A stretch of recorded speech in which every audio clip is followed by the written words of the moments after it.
I'm Nicole, and this is Dish It Out, a show where three people from the same place prepare the same dish. They'll taste it, talk about it, and rate it, with one person winning bragging rights and the coveted sparkling spoon. Today, we're trying a popular Taiwanese dish, Labrador, made with ground pork and rice. Let's meet our amazing competitors who are facing off today. My name is Lee. I'm from Taiwan. I cook this dish because this dish reminds me my childhood, my parents, and all my relatives back home. Hi, my name is Zoe. I came from Taiwan.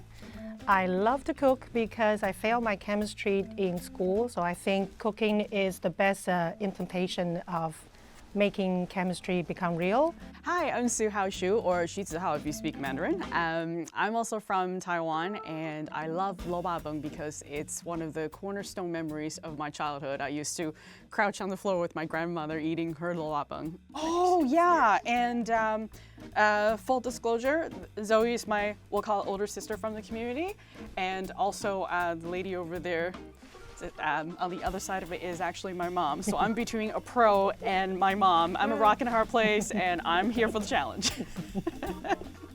I've actually never tried Labrador. Can you tell me a bit about why it's so popular? I think it's popular because it's very accessible and it's an everyman's dish. Before Taiwan had its economic development, you're not necessarily every family could afford a full piece of meat. So the moms or whoever cooks for the family would go to the meat stalls and ask for like the bits off of the main cuts. So you'd have your skins, your sinews and bones, and then they take it home and cook it up with a little bit of shallots and garlic and a dash of soy sauce to kind of add it up. So it's a very street and community oriented dish that's now been elevated to sort of like fine cuisine depending on where you go. So it's very accessible and it's delicious. So are you ready to eat? I haven't eaten for 3 days. Come on! Lee, your dish is first. Okay, yeah. So, ooh. Whoa.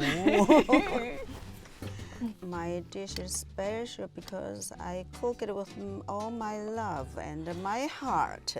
I don't put any like artificial spice or anything, just soy sauce, fried onion, garlic, pork, ground pork. Yeah, a little bit brown sugar, that's all. Yeah. Zoe, I see you shaking your head. What do you love about it? It tastes like home. Smells so good. I hope everybody likes it. This is not enough. I need more. And has your recipe evolved or changed over the past couple years? One day I tried different, and my two kids said, "Mommy, that's not too good. You must be cooking the wrong thing." Suha, do you remember insulting your mom's dish? Yes, and it's not just this one. We might have made that blunder a few times while we were growing up. So I have since learned my lesson, but at the end of the day, it all comes from her kitchen. It all comes with love. So Okay. yeah. All right, next up is Zoe. This is my creation today. Whoa. Today, I twist my recipe a little bit. This is actually gluten-free version because we use a lot of soy sauce, which some people have a difficulty with.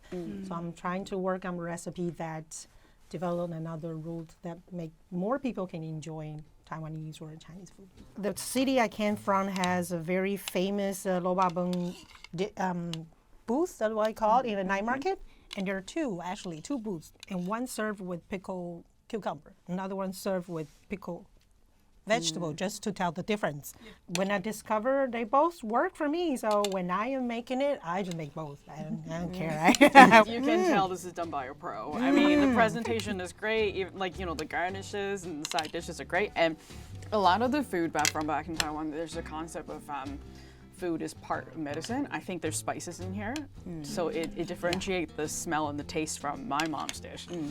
And I mean, the texture is great. There's a really nice cut of lean and fat food in here, plus the cucumber and the mustard pickles to kind of like break up the texture and kind of refresh the palate. It's delicious. Lee, what do you think?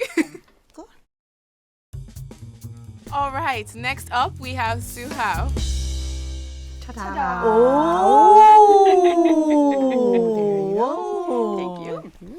So it's a little more simple compared to the presentation and taste of the other two dishes, but it's, I'm working on it. So, okay, all right. Listen, there's enough for everybody. You don't have to fight. Lee, do you like your donuts better or? Oh, much, much better than before. I'm improving. I'll take that. Oh, she's improving a lot now. All right. What kind of rice do you use? Oh, mine is a jasmine rice. Jasmine rice? Jasmine rice. Two of us were using jasmine rice. I use the short grain sushi. Yeah. I picked that because my husband prefers a slightly sweeter flavor in the food, so I think that kind of influenced in how my recipe would have evolved, and my kids prefer this flavor as well. Now, that's not to say when they go over to grandma, they still say, "Mommy, grandma makes better brown eggs." That is fine by me. So you mentioned your kids, so is this a recipe that you'd be passing down? I mean, they've expressed a lot of interest in food from different cultures, and in particular Taiwanese ones. So they are biracial. My husband is a Newfoundlander. So I'm really excited to pass on this recipe to see how it evolves. They are the product of two really cool islands mashed together, and one is here in North Atlantic, the other one's over in closer to the South Pacific. And there's lots of people that love them, and this is one way in which we can show that from generation to generation. We've talked, we've tasted, and now it's time to rate. Please rate each dish out of 10.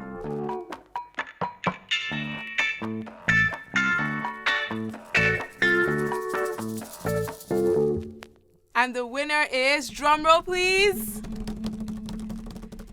everyone!